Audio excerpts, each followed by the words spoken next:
Wonderful seeing you after a long gap. Yeah, too long. Yeah. We need to have these more. I like waking up at 4 in the morning. Yeah. Namaskar, Agrawal sir, namaskar. Okay. Good morning. Very good morning. And evening also from India. That's right. That's right. Absolutely. Good evening, Dr. Pani. How are you? Yeah, I'm fine. Namaskar, Karuri sir. Yeah.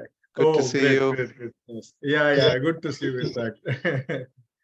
So it was our last meeting only on, I think, artificial intelligence. That's correct. Yes. Yeah. The draft report is ready. I had shared the report with all the members. I think you have received it. No, the only thing that we received was the minutes of the notes. No, even AI draft report also. Okay, I will check. I'll check that. Yeah, please. Okay. It might have gone to your spam box. May have gone. I will check that. Absolutely. Thank you. I remember I had said. Okay, sounds good. Yeah, please. So good evening, Dr. Mittal. How are you? Good evening. A very good evening to all of you, or maybe good morning to many of you. Good morning. Namaskar. So Namaste is a safer bet for all times. Namaskar. Dr. Sharma, Dr. Mane, welcome. Thank you. Yeah. By the way, Dr. Sharma, are you in Kuala Lumpur or are you back in Cambridge, Massachusetts? Hi, I'm back in Boston, Cambridge. Oh, okay. Because I know you're traveling back and forth. So good to have you. Yeah, Well, good to have you all. This is being recorded just for everybody's records, and let me make sure it is. Yes, it is. And we already have 50 people signed on. So Dr. Bunny, whenever you want to get started, I think we're ready to go. Yeah, it's time. We can start, ma'am. I think we should start in time. We should start because we have number of speakers and we need to listen them, in fact. So good evening. Hello, everyone. Once again, from Association of Indian Universities, I welcome each one of you to this another exciting and very, very wonderful subject webinar, that is fostering knowledge ecosystem, role of universities in India and USA, the perspective of the Indian diaspora. I'm sure the webinar today is going to be very, very exciting because we have a number of speakers, those who have occupied the coveted position in their fields and their experts. So without taking much time, once again, welcoming each one of you, I invite Dr. Pankaj Mittal, Honorable Secretary General of Association of Indian Universities, to share her introductory remarks. So thereafter we can proceed further. Please, madam. Okay. Thank you very much, Dr. Pani. And thanks to Dr. AP Agarwal from EdifyOnline for holding this webinar for all our university friends. And you all know that in NEP, internationalization of higher education, has been given a lot of impetus. And the Government of India wants that in India, the internationalization has to be promoted in terms of having, say, more and more international students, international faculty on the campus, opening a Office of International Affairs in the universities. But many a times our universities, though some are very good and are having many, many international faculty on the campus, but many a times, many of our universities are not able to, say, approach many international faculties whom they can be recruiting or maybe employing on contract basis in their universities. So we and Dr. Agarwal from EdifyOnline, we thought that how to solve this problem, how to give access to the Indian universities to the international faculty, rather to the good international faculty who are really good at their job. So, and when we discussed, it transpired that yes, we can be talking to many of them.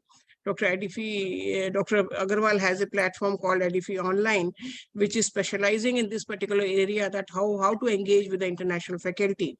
So today, this particular program is basically to talk to many of our Indian diaspora. I've seen many eminent people who are here who have been invited by Dr. Agarwal for this webinar. They will be sharing with you their experiences. And in the end, the purpose is to sort of enable Indian universities to have international faculty on the campus.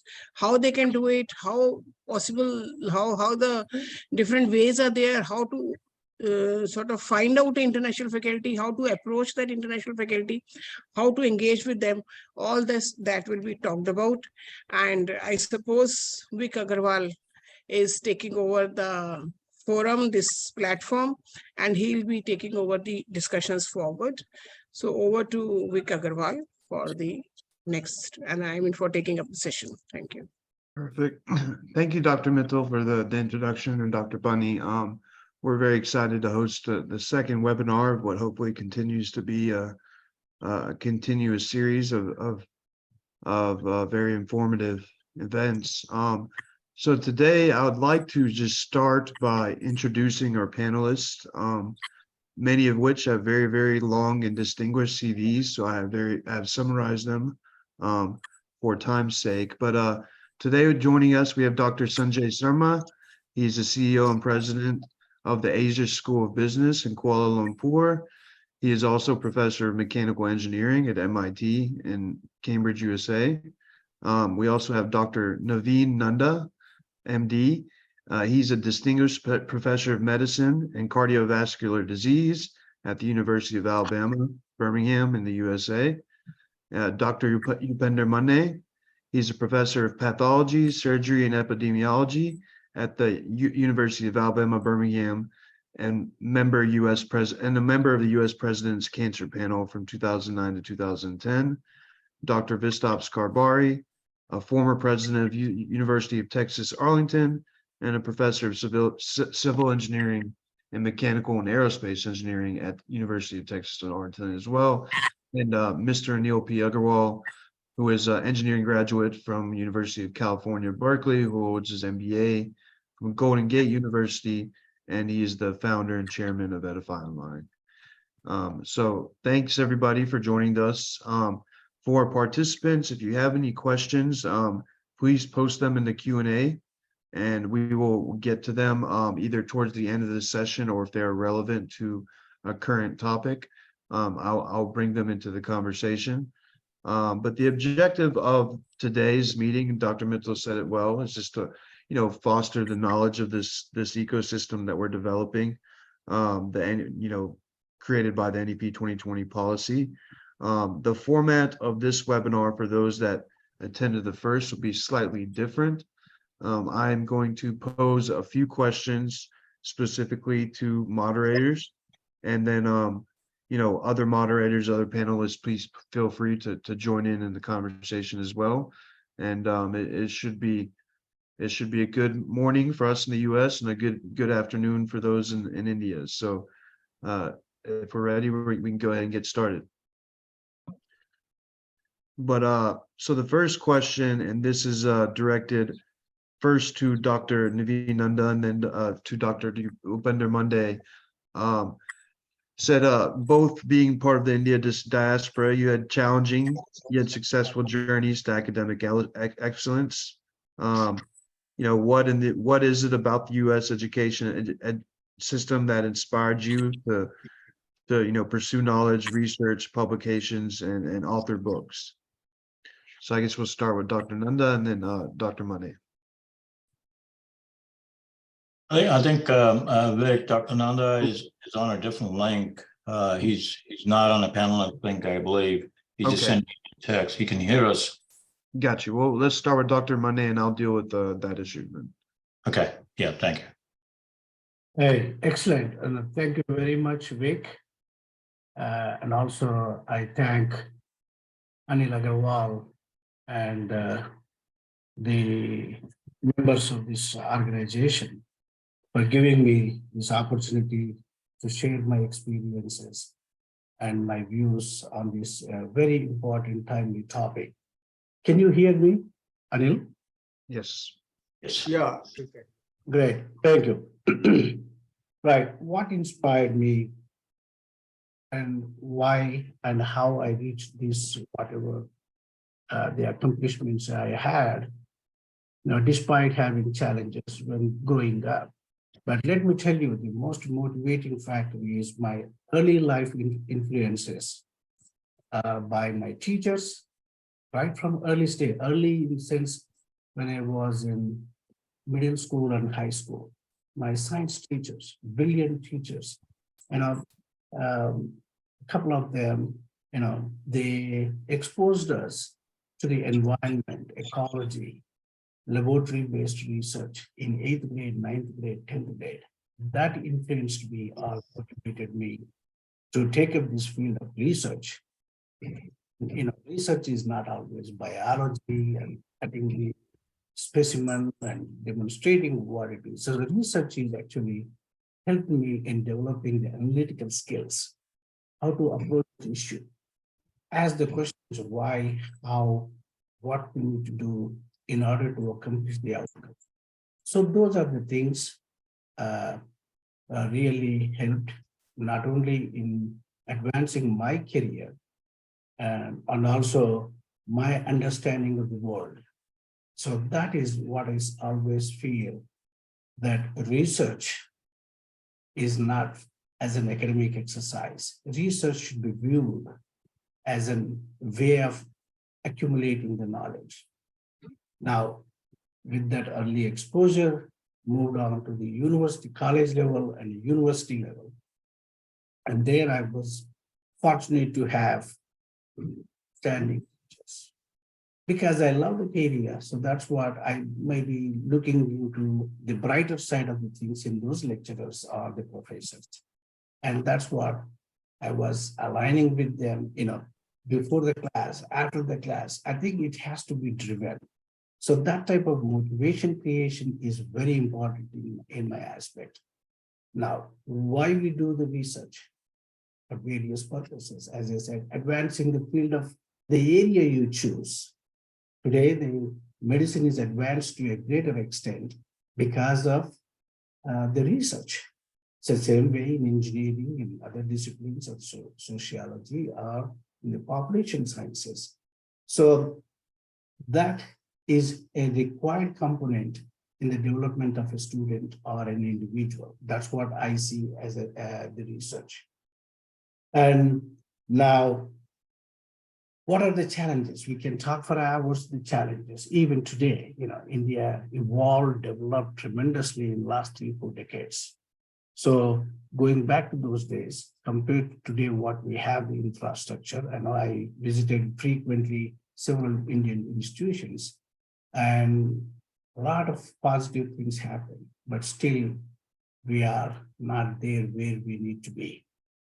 But always, even if you have a developed nation like the United States, the resources are limited. I'm not saying that the resource is the biggest component for that, a hindrance for the advancement of the science, not at all. So those are the things, keeping in perspective. Moved on, and I know Anil and Vic gave very specific questions to the individuals, how the United States, the academic system or the infrastructure influenced. But to me, the biggest component for the success in research / education is the freedom, freedom of choice, whatever the research area you want to select and move on. That is the key component for me, staying in academics, doing whatever I like. So that is one. Of course, an individual have to have a creative and innovative approach. Innovation means every day you cannot discover a new molecule or a new atom or a new processes in the biological system. With the existing knowledge, how to create and interpret the existing knowledge for the advancement of the science. That's what the innovation is. Some people approach that in different ways. So that's what we need to develop early in the career, this knowledge of analytical skills. So that is in a generic statement. In order to achieve that, you need to put a lot of efforts into it at the school level, college level, at the university level. And now I think college is part of the university. So now I said freedom with responsibility. Sometimes freedom is misutilized. You have to have checks and balances in place in order to assess the progress of an effort in research. So that's what sometimes we say, oh, if you freedom, the people may abuse. Absolutely. Small fraction of the people everywhere in any field that that situation may happen. But if you put all those things, regulatory things, and leave that person as a responsible individual, definitely you see the proper utilization and usage of the resources. Now, what helped me? Now, for me, the key component for the whatever in the advancement or success of an individual is mentorship. That's what mentoring right from early stages. Mentor for the life, mentor for the pedagogy when you are going through the school, mentorship for the research.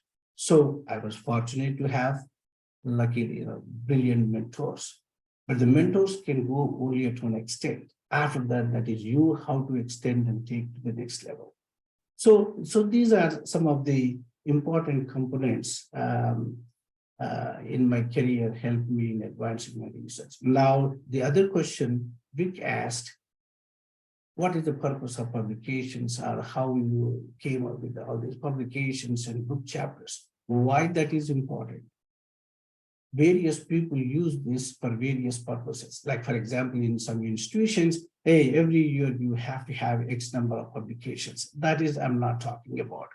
Publications are the book chapters or books for the dissemination of the knowledge of what you gained. That is very important. Nothing is trivial in science. That's what every day you cannot publish paper, Science, Nature, and all these high impact journals.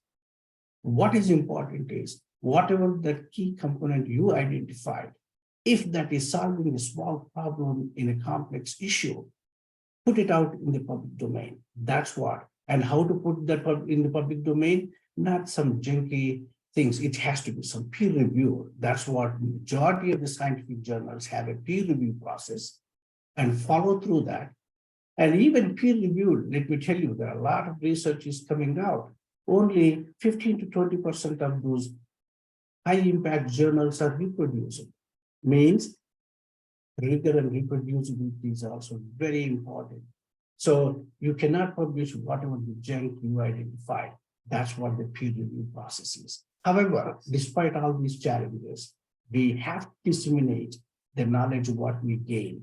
That will help. At this moment, for that particular issue, may not be applicable or useful, but down the road, after some time, people may use this already existing knowledge to solve an issue. So that's what is all about the publications and the book chapters. So I know I can talk for hours, but I will stop here and I'll ask Dr. Nanda to take over. Thanks, Vic. No problem. Thank you, Dr. Monet. It looks like Anil, Dr. Nanda is having some technical issues. I'm still working on those. In the meantime, thank you, Dr. Monet, for that great story. It sounded like combination of great mentors and a great ecosystem that you grew up kind of helped you move into this ecosystem where you could kind of flourish. So that's definitely part of the context of what we're talking about today. And I'll keep working on Dr. Nanda and trying to get him logged on. But for now, I'll kind of move to a different question. And this one really just kind of goes out to the group. In the NEP 2020 policy, it emphasizes, less on content and more learning towards, critical thinking and problem solving. If you are in agreement with this kind of change and focus or refocus in pedagogy, can you think, why this will benefit students more, particularly in the use case that we're speaking of today. And maybe I can just kind of go around the table on this one, Anil, and maybe if or if anyone wants to get started with this question, maybe Dr. Karbari. Sure, be glad to do that. And it's a good evening to everyone. So in India, I'm really thrilled to have so many of the vice chancellors and leaders of Indian universities attending. I think this is exactly what is needed to have that communication and dialogue, the fostering of partnerships, if you will, between those of us in the United States and all over the world and Indian academia. So let me talk a little bit about the focus on problem solving, and let me try to sort of take us back to the structure that we have in higher education. If you look at higher education, for the most part in India, it's basically in the shape of a single sort of column, if you will. We go into depth in a single topic, and that's what people receive. They receive very good educations. In fact, I was a beneficiary of having a tremendous education in engineering and science before I came to the United States for my PhD.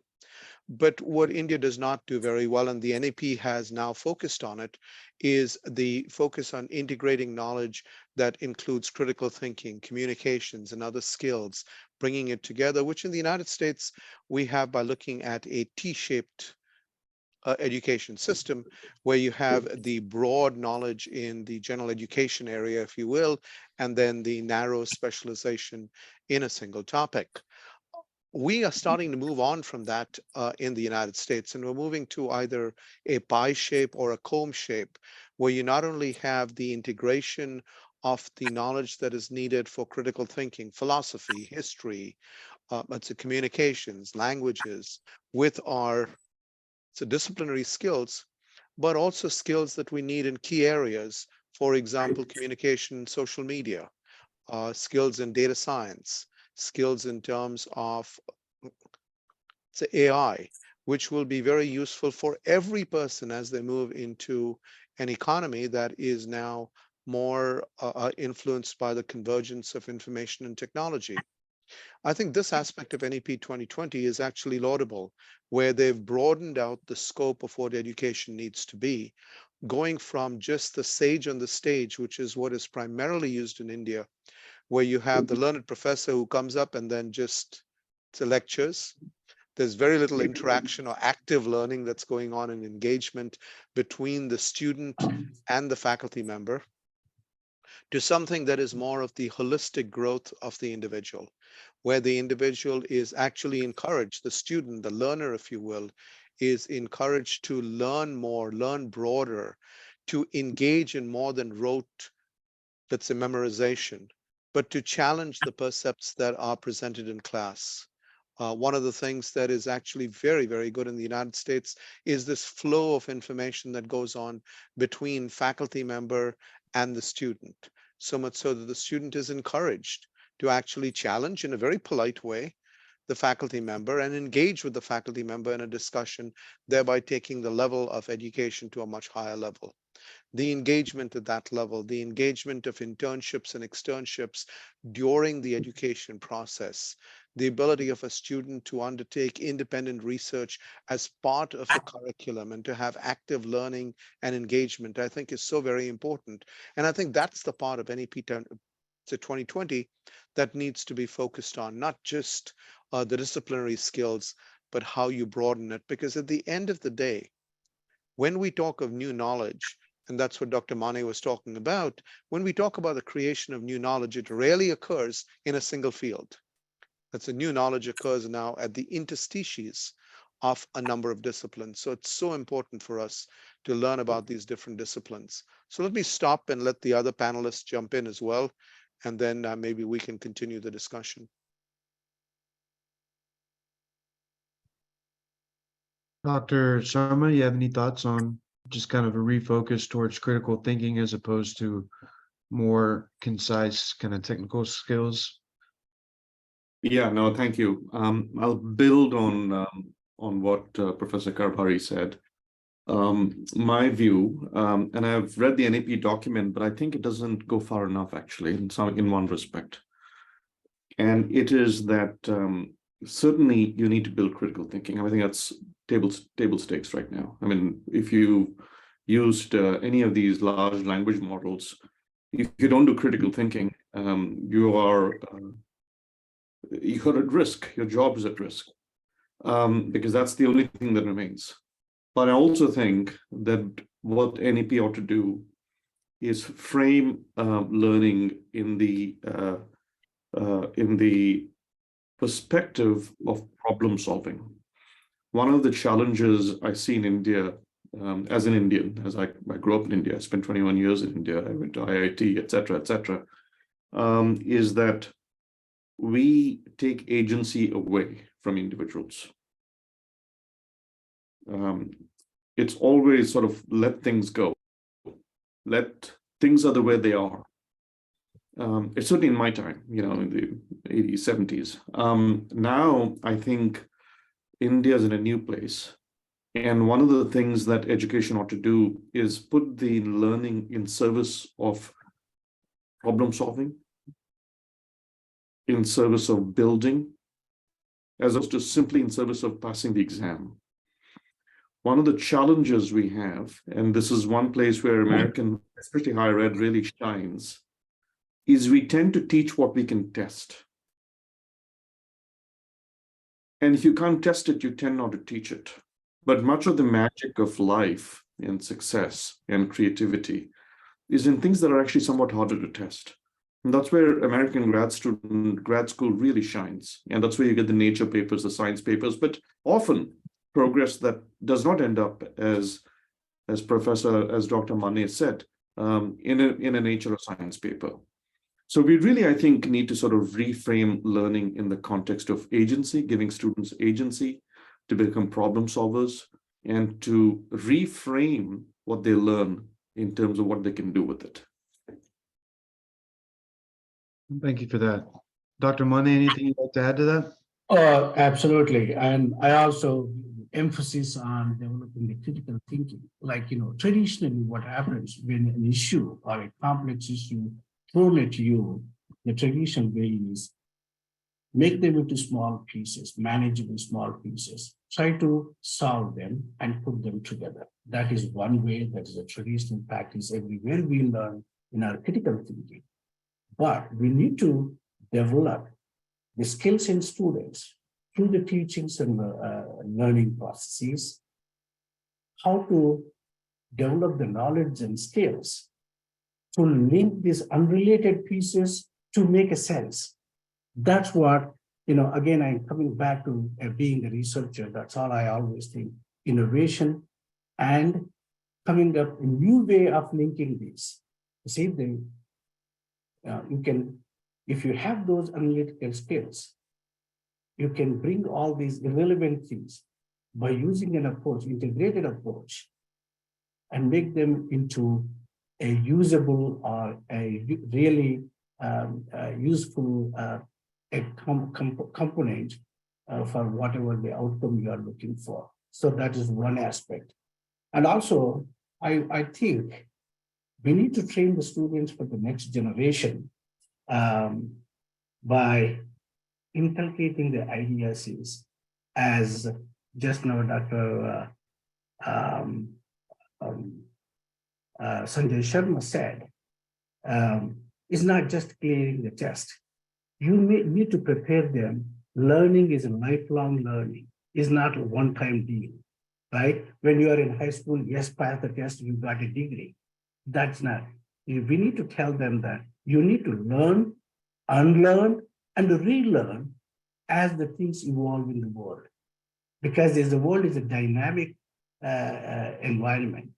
So things will keep changing. Whatever I learn, what is the PCR, biotechnology, biochemistry, molecular biology, now it is entirely different. So how I adopted myself. That's what we need to train the students. So that's the reason, the students, suicides in some of these prestigious IITs and all these big institutions, because we are not mentally preparing them to face the challenges of the real world. I think that's what you need to have: a psychologist, behavioral scientist, teaching the students early in their life. This is a key early. This is what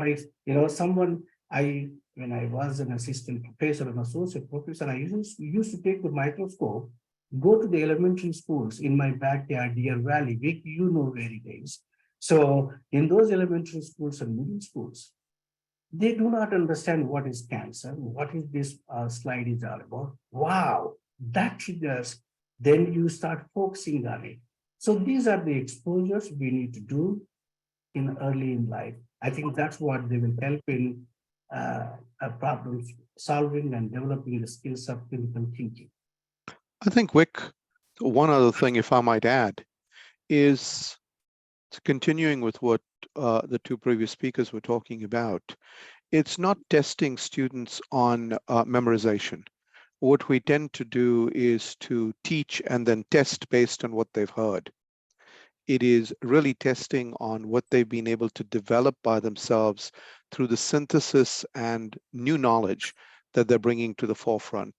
So final exams, tests need to be on what you have learned about the topic and what you bring to the table rather than what the professor has told you. I think that change, if you will, in philosophy, where you're not testing or you're not teaching to a test, but you're teaching to learn. And the focus is on learning by doing, allowing the student to actually learn far more, and the expectation that the student is going to know far more than the faculty member. I think one of the things that was driven home to me during my PhD was all my faculty members telling me very clearly, by the time you graduate with a PhD, you had better know more than we have in your area of specialization. Otherwise, you're not worthy of a PhD. I think that focus on new knowledge and the expectation that the student is going to actually become better than the mentor very quickly, and the mentorship that is given to do that is very important. We tend not to do that in India as much as we should.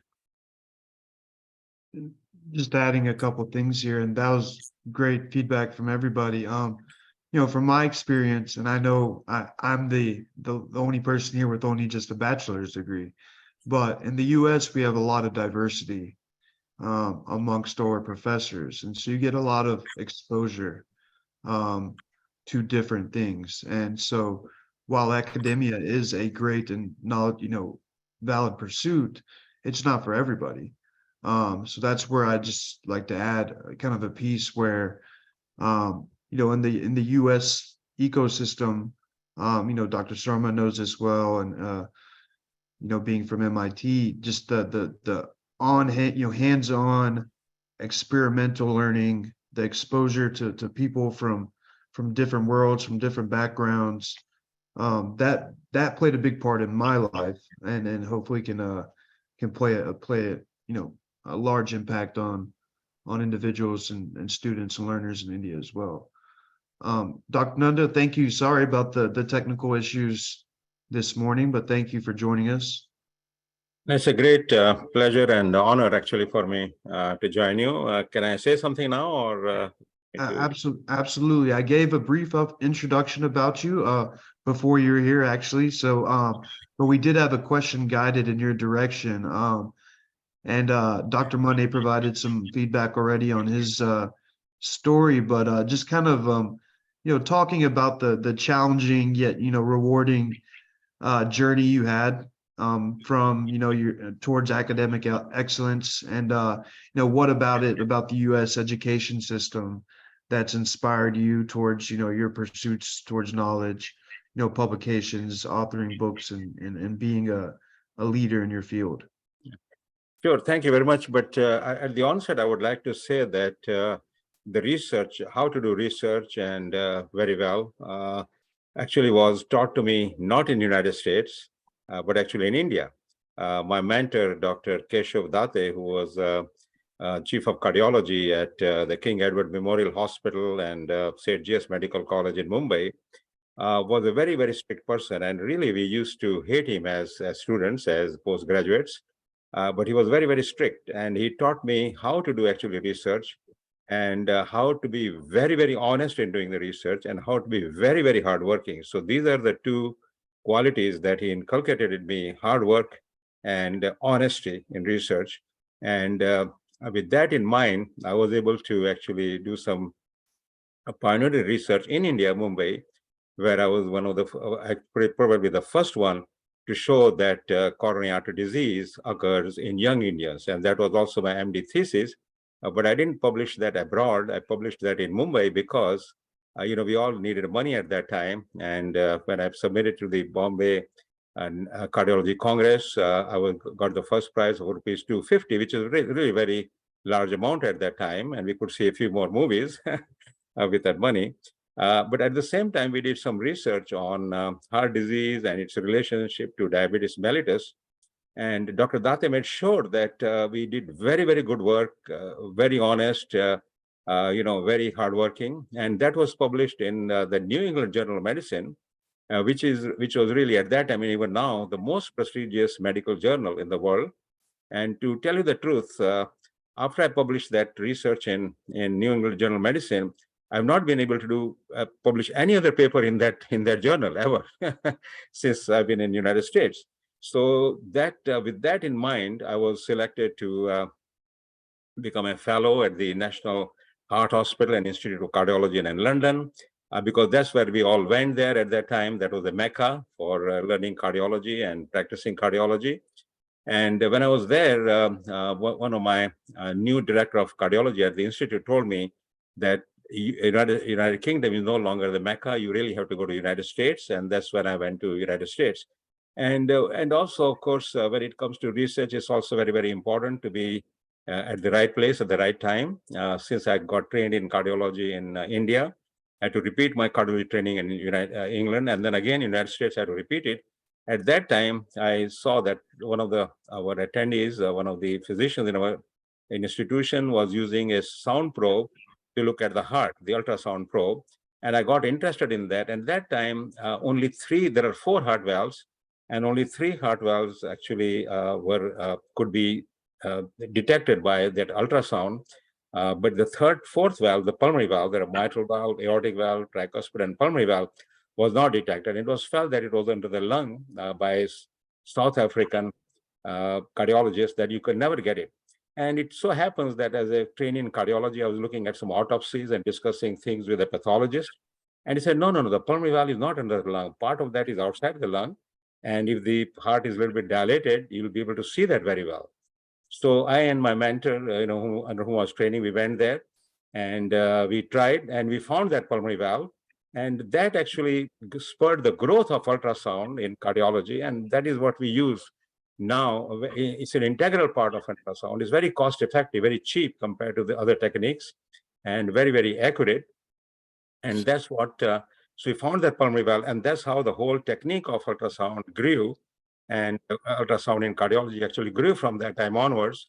And not only that, we were able now, with that valve, we could actually diagnose diseases in the newborns, and newborns were coming out with very blue babies who die because we did not know what was going on with them. With ultrasound, we could actually diagnose, and so we saved actually many, many lives. So just to give you some idea, but the basic for research and was not actually inculcated in me in the United States, but it was done in India itself. So I think it's very good to look at outside and see what they are doing, but also look within. We have a lot of talent in India. We have a lot of things. It's just that what happens is that research is not given its due place. It's being looked down upon. Making money in some other professions is considered, of course, very good, and it's also important.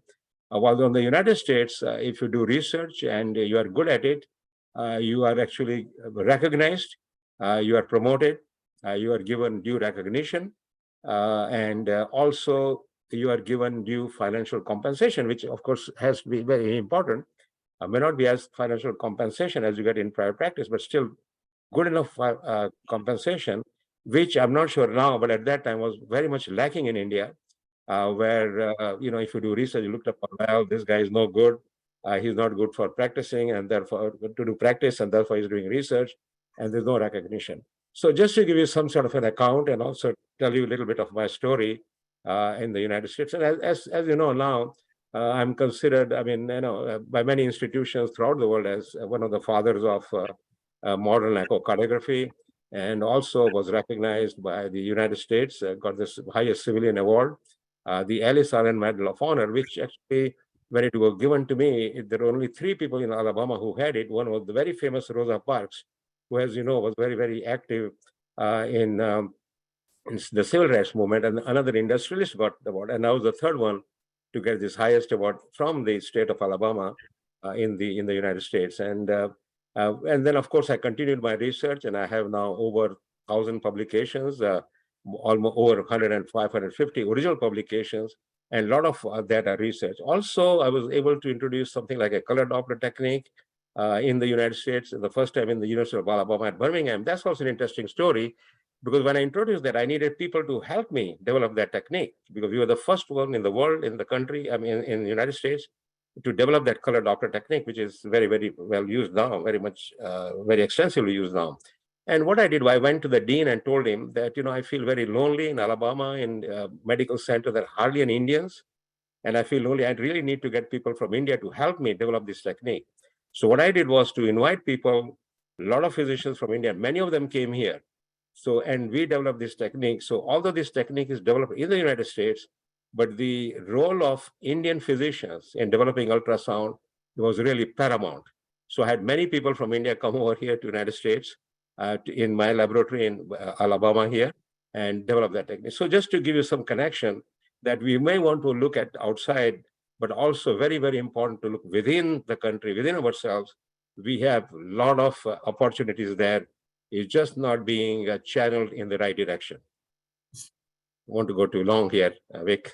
No, that was very well said and beautifully said. Thank you, Dr. Nandan.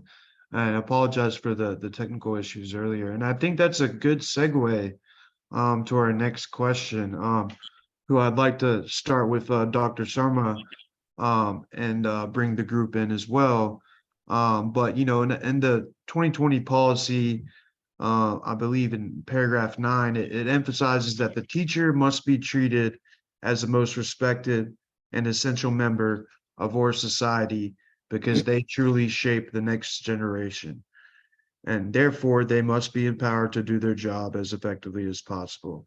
And Dr. Nanda, that goes to your point as well, with what you just told about your story.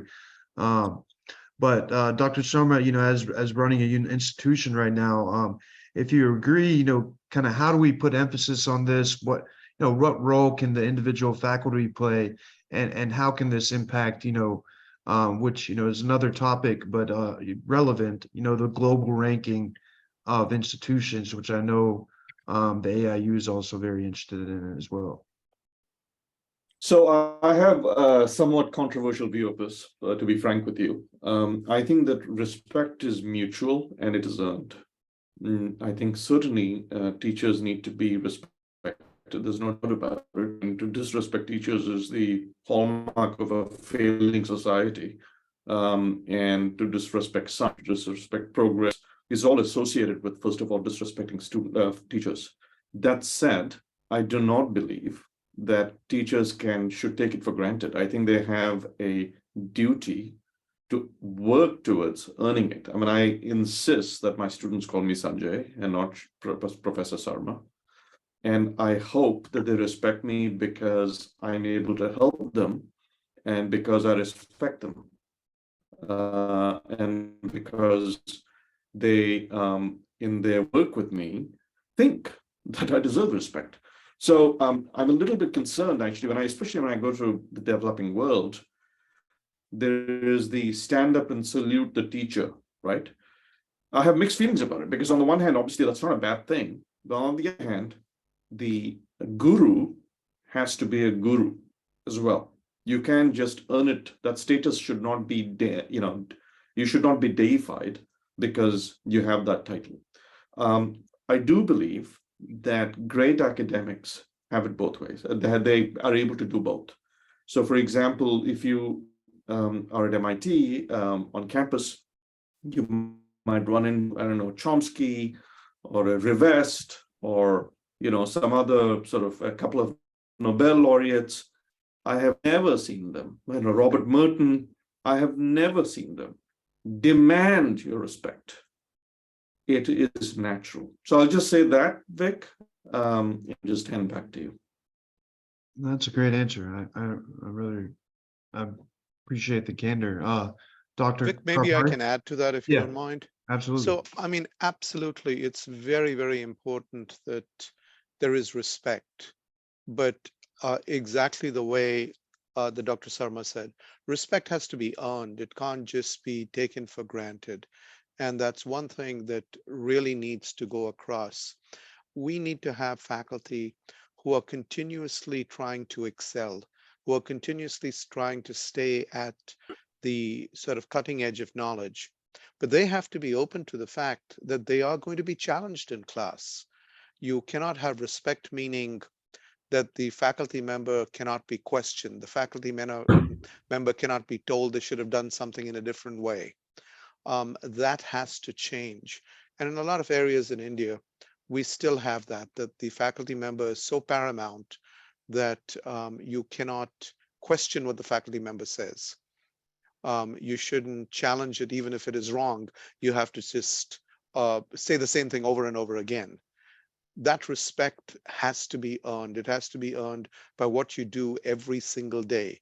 It's not what you do once in your lifetime and then that becomes the norm, that because of that you have to be respected. And I think that focus is going to be a very, very strong driver when we talk about discovery and inquiry, because you want your students to feel that you have their respect, but you have to earn it. Absolutely. Yeah, Dr. Mane? Yes, I think, I concur with some of the ideas thrown at the respect to the teachers, but I focus on the ranking. In your question, you said, how to improve the global ranking? The global ranking of the institution or the credibility or the, what you call, the worthiness of a teacher.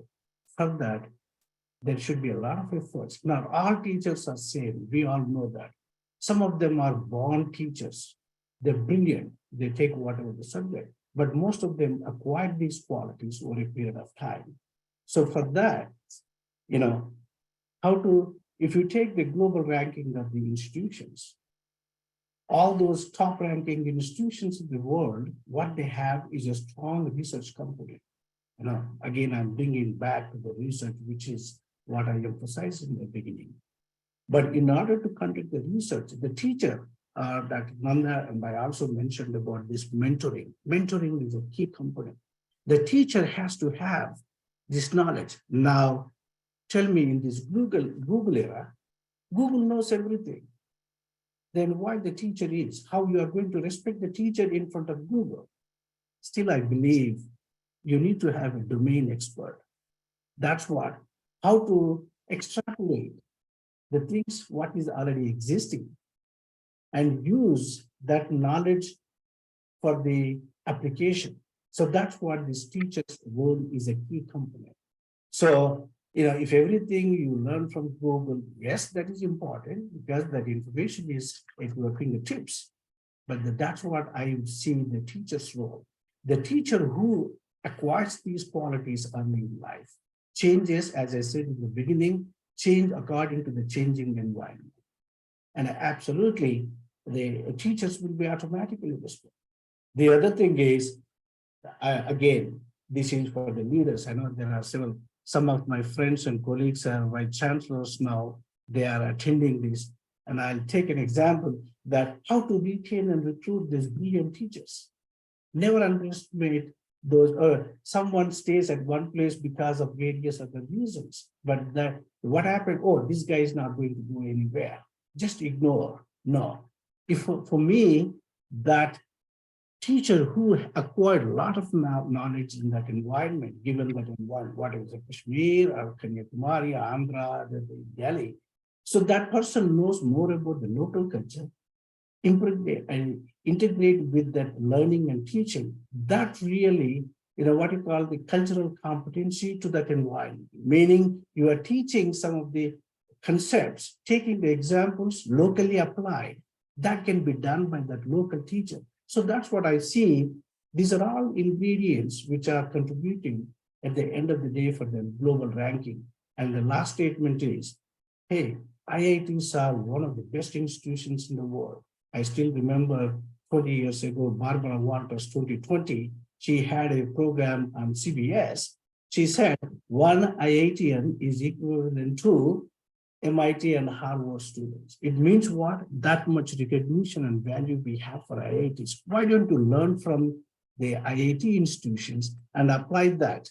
I know they are congressional, the parliamentary regulated special status they have, but apply some of those techniques in your local universities and colleges to encourage the students, teachers, so that way teachers will be updated.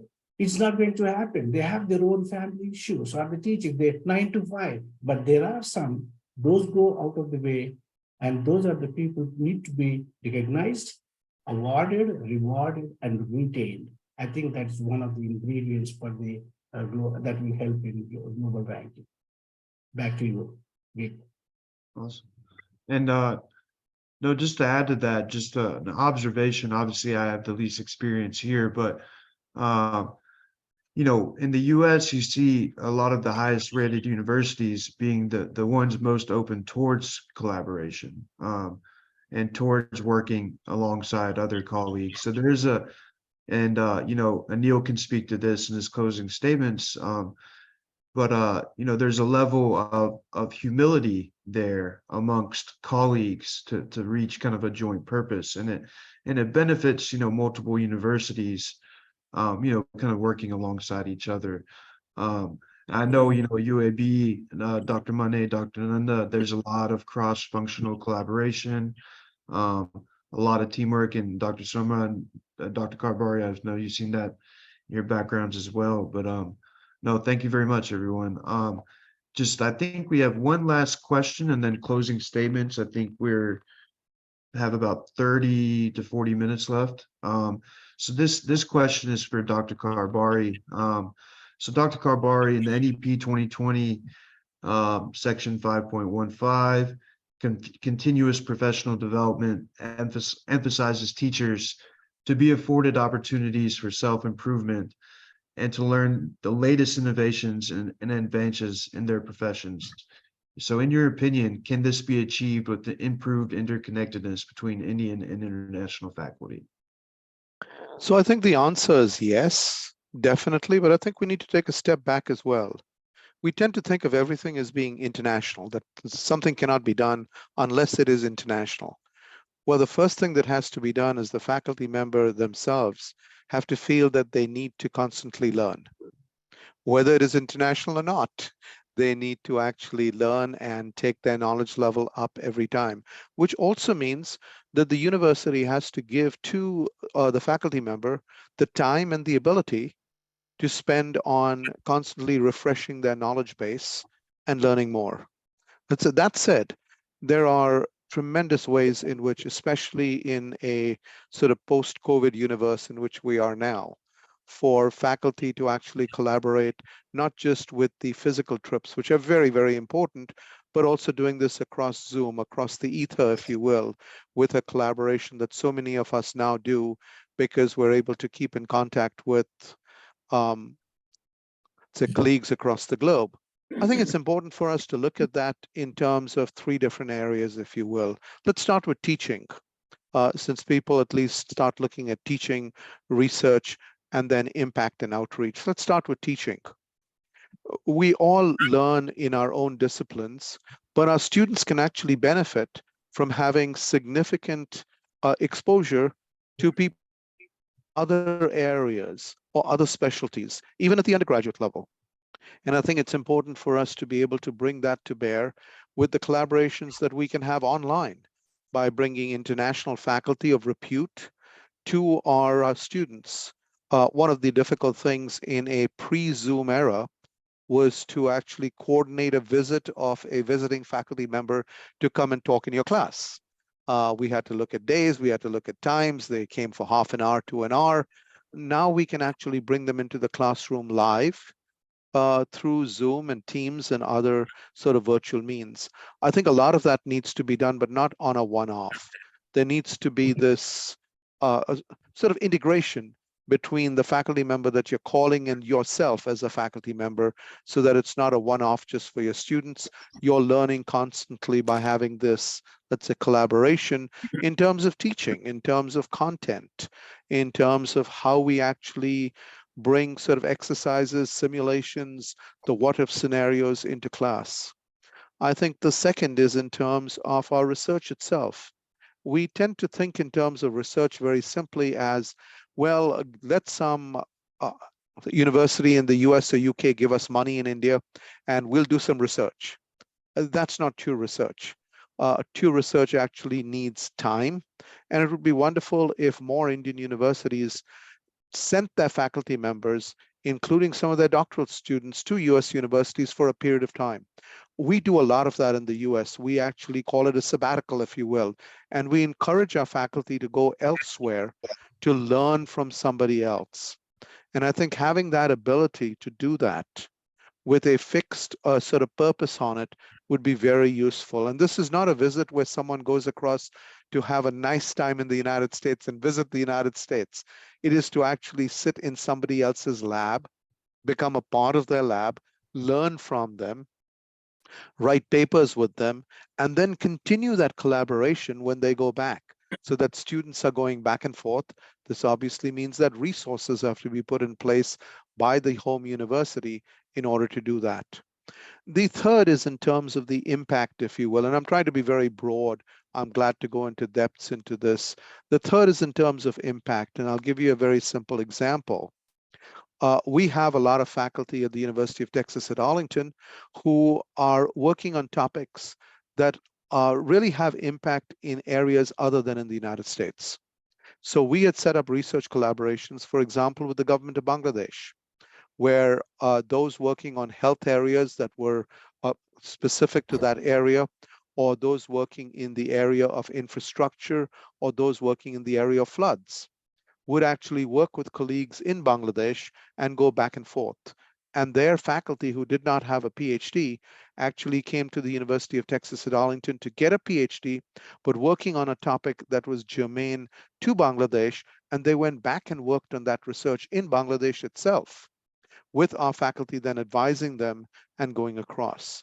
I think a lot more of that needs to be looked at, where you can look at the impact of the research in terms of building up human capital. More and more what we need to look at is not just looking at physical interaction, but looking at interaction virtually. We should be looking at in India, how do we bring the best faculty from universities across the United States, across the world, so to speak, to actually teach in courses side by side with our Indian faculty? How do we have them co-teaching, for example? How do we have them sharing a class and bringing that for our students? I think that's a lot of what EdifyOnline has done in the past, but I think that is becoming more and more common in the US as well, where a class is taught by the top experts across the field rather than just by one person. And I think those opportunities are tremendous. Just on that note, there's a relevant question that came in on the Q&A. How can we work to make our programs, more multidisciplinary or interdisciplinary as opposed to just one discipline? I'll kind of leave that open to the group, and Dr. Karwar, if you want to lead with that. So I think the first thing we have to understand is multidisciplinary, interdisciplinary, cross-disciplinary are nice buzzwords. They don't happen by just bringing two people together to say, if one person's from sociology and one from engineering, if they get together, it's automatically interdisciplinary. You've got to actually build an ecosystem that allows you to go across these bounds such that something new is going to come out at the other end, something that these two people by themselves could not have done. And so what we have tended to do is actually allow new courses to be built, where the courses are across the disciplines. Let's take a simple case in the civil engineering field. There's a lot of work that is done in transportation, and there's a lot of focus on how we provide access to different parts of the population, whether those parts of the population are because of age or demographics or across the city. So when we started looking at that in a let's say, multi and interdisciplinary way, we actually brought together faculty from the School of Social Work and faculty from the Department of Civil Engineering to look at a problem together in terms of why is it that our transportation systems are designed in the way they're designed, and how do we redesign them for access, not just in terms of a civil engineering profile, but from a sociological profile. How does communication take place, and how do we transit from one point to the other, a sociological perspective of services, and using that to come together for a new way of looking at it, rather than just saying, okay, put two people together, teach a course, and then you're over and done with. I think that's going to be very important. But I think what that also requires is the reward system for a faculty member. Generally, you are rewarded by saying you will only publish in the mechanical engineering journals. Well, if you're truly doing, let's say, interdisciplinary work, some of my work, for example, is in the dentistry area looking at new materials. I'm going to be publishing in journals that have to do with dentistry. And if I wasn't given credit for that, because it wasn't in my specialty, then interdisciplinary work would not work at all. And therefore, we've got to look at how things are done, not just in other fields, but also by teams. We have this tendency across the board of saying that you are going to be given a credit because you've done it yourself. And doing it as part of a big team doesn't count because you've only done a small part of it. More and more new knowledge, research, and advances are going to be made by large teams. And the medical field has done that extremely well. We need to be able to learn from that as to how do these large teams, especially from different fields and from different institutions, how do we still count that for credit for the faculty member as they go up? Because that's going to actually incentivize where you can have inter and cross-disciplinary work, rather than just saying everything needs to be interdisciplinary. That becomes a whitewash. Absolutely. Dr. Monet, you had something to add? Yes, I completely agree with Dr. Kalvari. And I'll give another example to explain the same concept, transdisciplinary or interdisciplinary applications in biomedical research. My area of research interest is cancer research. I'll give you some examples. I'm a trained, as I said in the beginning, molecular biologist, biochemist, immunology, all the stuff. However, for the last 18, 14 years, I run a NIH, National Institute of Health, funded a large program project where we integrate. I'll give you an example. Cancer, what is early detection is a key for reducing the cancer burden. So what we did, we integrated this with the community leaders, behavioral scientists, right? Those people go to the communities and, education intervention, prepare some sort of pamphlets, templates, go to the churches and the barber shops where these minority or underrepresented minorities are accumulating, educate them. Sir, ma'am, you are 45-year-old or 50-year-old, 60-year-old, just go for this screening, that screening of the cancer. So we brought those community leaders, navigators, linked with the gastroenterologist, for example, this colon cancer, and do some testing in the field when they are having some sort of symptoms or indications that there is a malignancy developing, and those individuals are brought to the gastroenterologist, did the colonoscopies, then identify the cancer, then sent to the medical oncologist, surgical oncologist, medical oncologist, pathologist. Look at it. These are all medicine or biomedical research experts, but you are working with in an integrated way to accomplish that one task, early detection of cancer and the subsequent events. So this is transdisciplinary. I completely agree with Dr. Kalvari that who gets the credit when you're running these large programs? That is the biggest issue. We are all ambitious. We are all driven, and we seek this attention that, hey, me. Actually, what worked for me in these establishing collaborations and running this with several institutions over 2 decades is you give more and seek less. That type of attitude I approach. I work with medical physicians. They don't even, sometimes, hey, you're a basic researcher, phenomenal, I don't have time. right? I understand, but there are some motivated physicians who are really interested to do this academic research. So that's what it depends on the personality. You need to develop those skills, how to work with the different disciplines, experts of different disciplines. That is not going to be taught in textbooks, not going to be, but you can learn from examples. So that's what, those are the things you need to have. Give the credit where it is due. And most of the times, the leader takes the credit, but actually it's a team effort. And that's what the good leader versus an average leader is, giving the credit where it is due and putting that on the team effort. So those are some of the comments how to accomplish or conduct the transdisciplinary or interdisciplinary research. I'll stop there. Maybe I'll just throw one thing in. I think good research outcomes often result from interdisciplinarity, but forced interdisciplinarity does not result in good research outcomes. So in other words, I don't think we should force interdisciplinarity. We should facilitate it. And if you're trying to solve a problem, it'll happen naturally. Yeah, I think it's really very important to have this interdisciplinary communication and collaboration, just like Dr. Karbari, Dr. Sanjay Sharma, and Dr. Mane mentioned. For example, right now we are looking at artificial intelligence, using artificial intelligence in the medical field. It's really a challenging field, and we really have to learn many new things and collaborate with many people. For example, I've been collaborating and talking to my nephew many times that I don't understand many of the terms that are used in artificial intelligence, and also some of the epistemological concerns that one has. So that's very important. Just to go back a little bit about the teaching, I think I always tell my students that, or my postgraduate physicians, that when I teach them, at the same time, I learn a lot from them, because they ask questions and you start thinking. There are some questions where we are not sure what the answers are.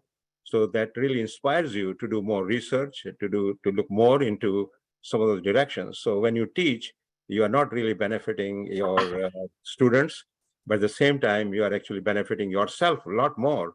And this happens a lot when I travel to India, giving lectures at the various conferences. The students, the questions from the students really inspire you, make you look into so many different directions. And as a matter of fact, I remember once we had some of the postgraduate students that we were having, we were giving their farewell dinner because they had completed their course with me. And he mentioned to my wife at the farewell dinner that I'm really now master of this technique. And my wife said, my God, that's very great, because when I talk to my husband, he says he's still learning. He's still not mastering the technique. He's still learning about that.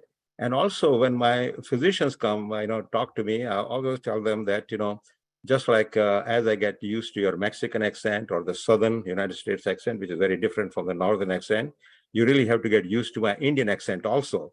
And I think that becomes also very important. You really have very good, collaboration, very good relationship with your students, not thinking of them as your inferiors, but almost as your equals, because they teach you as much as you teach them. Thank you. Great feedback. There's one more question that came in the Q&A, and then I think I'll move it towards closing remarks with Anil. But it was asked, they're the IITs in India with the high funding.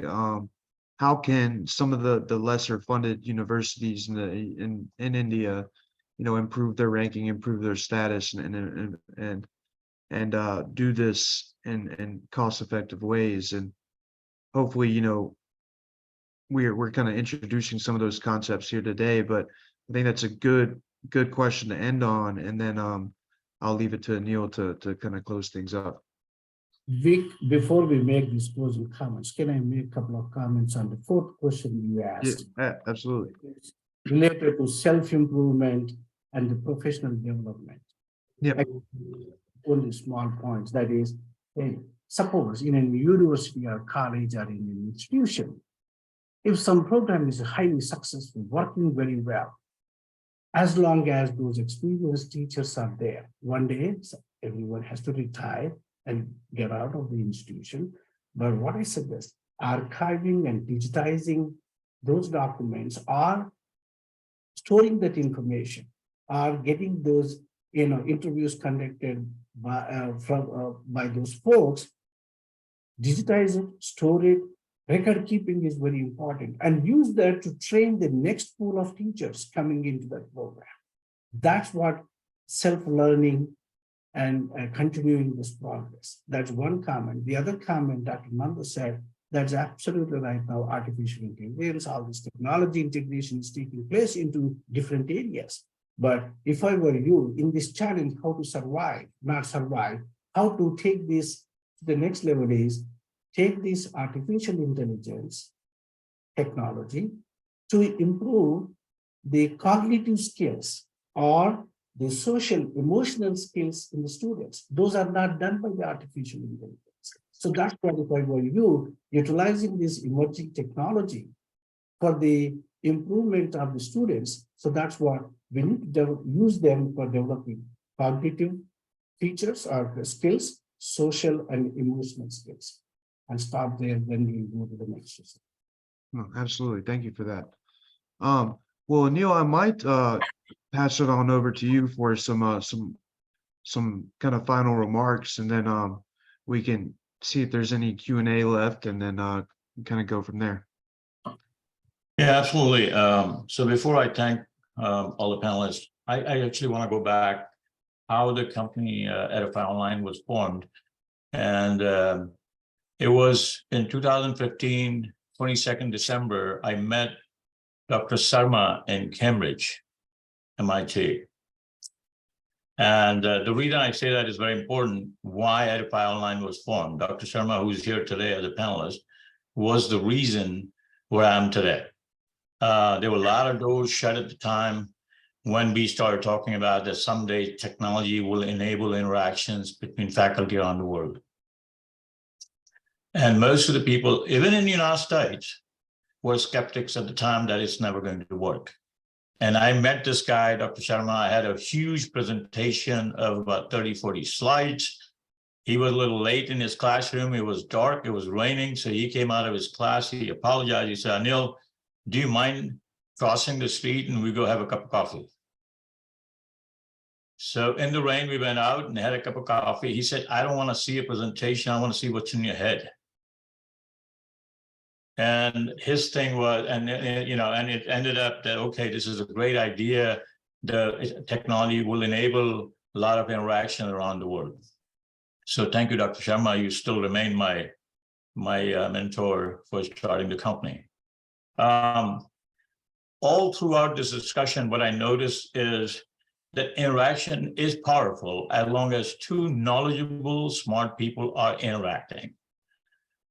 Some know more, some know less. Somehow that interaction becomes very powerful. And I'll tell you why I say that even if you're in India and you're from a smaller town, you don't know anything about Mumbai or Bangalore, that's a bigger town, or Hyderabad. But when you meet somebody from those towns and you interact, your exposure already starts. Your learning already starts. So the real function of EdifyOnline, when we started this, and this is Dr. Sharma's, I call him Sharma, but it should be Sarma, is when you bring people from around the world to interact, to work together, to teach a course, it creates that powerful phenomena, the magic of self-learning. And that's what EdifyOnline does. So we bring people from all over the world, we connect them. You can use them to teach part of your course. You can use them as guest lecturers in your courses. The other thing I want to say that Dr. Karbari, who's also here, every time I make a mistake, I'm not a PhD like you guys are, so you're more knowledgeable in terms of how the research is done. But I find that research is also done when I'm communicating to Dr. Karbari. Every day I say something, the first thing he said, no, Anil, you got to be looking at this. So that ecosystem, and by the way, this ecosystem title of the webinar today was given by Dr. Pani. And his intent is to create that ecosystem where people are interacting. anyways, I just wanted to share my thought. Thank you to all the US panelists for really making this webinar so early in the morning. It's 5:30 in the morning in the United States. So truly, it is a reflection of your spirit as an academician and an Indian diaspora to do a broader good. My personal thanks to you as my friends for accepting my request without any hesitation. And final, really, I always believed in a simple fact that it takes good people and friends for good things to happen. And our goal is that faculty in India should start making friends around the world. And if there is anything we can do to do that for you, we'll be more than happy to do that. With that, I close. Thank you. Well said. Dr. Pankaj or Dr. Mittal or Dr. Bunny, anything you'd like to add before we close for the day? I will say something.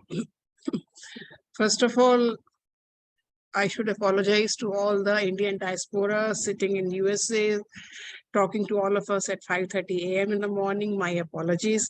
But the timings here were such that after this, we wouldn't have been having many participants because the office time was going to be over by 5:30. So my apologies for that.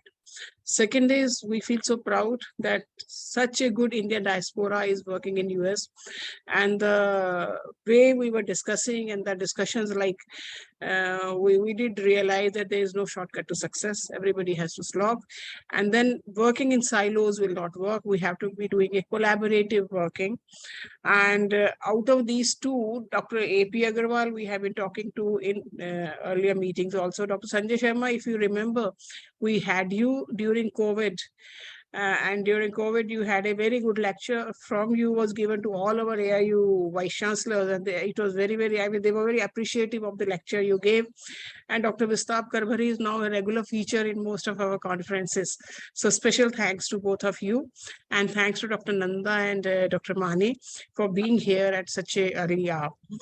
One thing I want to share with the participants is that the Indian Network of International Higher Education, which has been made or established by AIU, is basically a network to help those who want to internationalize, but they don't know how to do it, whom to talk to, whom to collaborate with, how to engage a foreign faculty.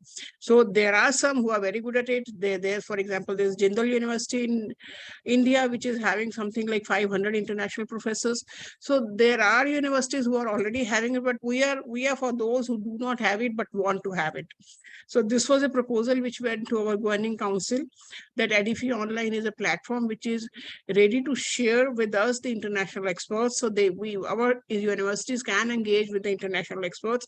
And one important thing which came out, Dr. Agarwal, during the conversation was that if international faculty can help our universities, our faculty can also help the international universities. So therefore, in the database of Dr. Agarwal of EdifyOnline, we should be putting some of the Indian faculty also who are willing to participate and contribute, but of course, after ascertaining their standard or the quality. So the quality Indian faculty should also be on the EdifyOnline, and I'm sure he'll agree to that because he's having a database of experts from all over the world, and they are going all over the world. So that is how some of them will come to India. So great interacting with all of you, and great connecting with Dr. Agarwal.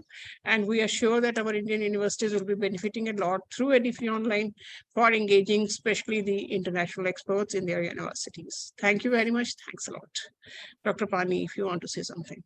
No, Mom, already you have given thanks to everybody. I can join hands with you only, expressing our gratitude to the Indian diaspora, the coveted people, and really early in the morning sitting in this webinar and interacting and giving us very, very important and informative things. It was exciting session to listen to all of them. So we are grateful indeed to Dr. Vistap Karbhari Sahab, who has been a regular feature, as you said very aptly, in many of our programs, many of our events. And thank you, Dr. Karbhari. And many thanks to Dr. Upendra Mane sir for being here with us. And of course, Dr. Nanda, Dr. Sanjay Sharma, we are grateful indeed for your presence here today. And I think in future also, we would be requesting you and expecting also to help us, to support us in our further endeavors. And we are grateful indeed to Anil Agrawal Sahab, who has been a good friend. Internationally, he has been doing a lot of activities, and one of the activities we are also organizing with his support with Edify Online. So express gratitude and many thanks to Vic. Vic marvelously, nicely moderated with the pointed and sharp questions, and everything has gone very well. I'm sure the participants must have been benefited with the information shared by our guest speakers. So with this, I really express gratitude to each one of you for joining us today and making it a humongous success. Thank you, everybody. Thank you all. And It's a then pleasure. Thank you. I think there are, some additional questions are asked, but I think we're at the end of time. Is there anywhere we should guide additional questions from this webinar? Well, I think, Vic, if anyone wants to contact at least me, and I'm sure the rest of the panelists might also agree, just send it to our email addresses and we'll be glad to. I mean, this is the interaction we're talking about in terms of the interaction that needs to take place. It's not a one-time, it's continual. Just send it to my email address and I'll be glad to engage with anybody. Absolutely. And what I'll do, I'm not exactly sure, but my email address is Vik at edifyonline.com, EDIFY online.com. So if there's any questions from anybody in the audience, please run those to me and I can either try my best at answering them or hand it over to the expert that has the knowledge to answer the question. And also, Vic, please share the recording with us. We can be putting it on the AIU website, along with the email IDs of the experts who are willing to answer the questions. So both the things we'll be putting on the AIU website. Perfect. Great. Let's all express our thankfulness to Madam Secretary General Dr. Vittal and all our colleagues to support us from AIU, also the technical team and everybody. And to Dr. Pani. Thanks for the opportunity. I'll be glad. Thank you all. Thanks. Thank you very much. Thank you. Thank you. Thank you. Bye-bye. Thank you.